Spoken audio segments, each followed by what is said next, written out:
আগামীর বাংলাদেশের ভাগ্য এবং মানুষের জনরায়ের প্রতি চরমভাবে অশ্রদ্ধা প্রদর্শন করা হয়েছে। ত্রয়োদশ জাতীয় সংসদ নির্বাচনে ঢাকা 13 আসনের ভোটের ফলাফল চ্যালেঞ্জ করে হাইকোর্টে আবেদন করেছেন 11 দলীয় জোটের প্রার্থী মামুনুল হক। নির্বাচনী অনিয়মের অভিযোগ তুলে তিনি আদালতের কাছে ফলাফল পুনর্বিবেচনার আবেদন জানিয়েছেন। বুধবার বিচারপতি মোহাম্মদ জাকির হোসেনের একক হাইকোর্ট বেঞ্চে এ আবেদনের উপর শুনানি হবে।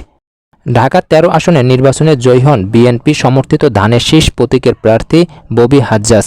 নির্বাচনে ঘোষিত ফল অনুযায়ী তিনি মোট 88,387 ভোট পান। অন্যদিকে তার নিকটতম প্রতিদ্বন্দ্বী মামুনুল হক পান 86,067 ভোট। ফলে দুজনের মধ্যে ভোটের ব্যবধান দাঁড়ায় 2,320।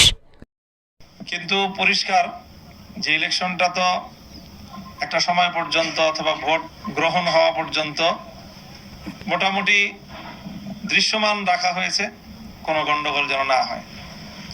কিন্তু ভোট গণনা শুরু হওয়ার পর থেকেই আমাদের কাছে একেবারেই দিবালোকের ন্যায় স্পষ্ট যে ভোট গ্রহণটা যেভাবে হয়েছে, ভোট গণনাটা তার সম্পূর্ণ উল্টোভাবে। মামুনুল হকের দাবি নির্বাচনে প্রায় 2,300 ভোট বাতিল করা হয়েছে, যেগুলো প্রকৃতপক্ষে তার পক্ষে পড়েছিল।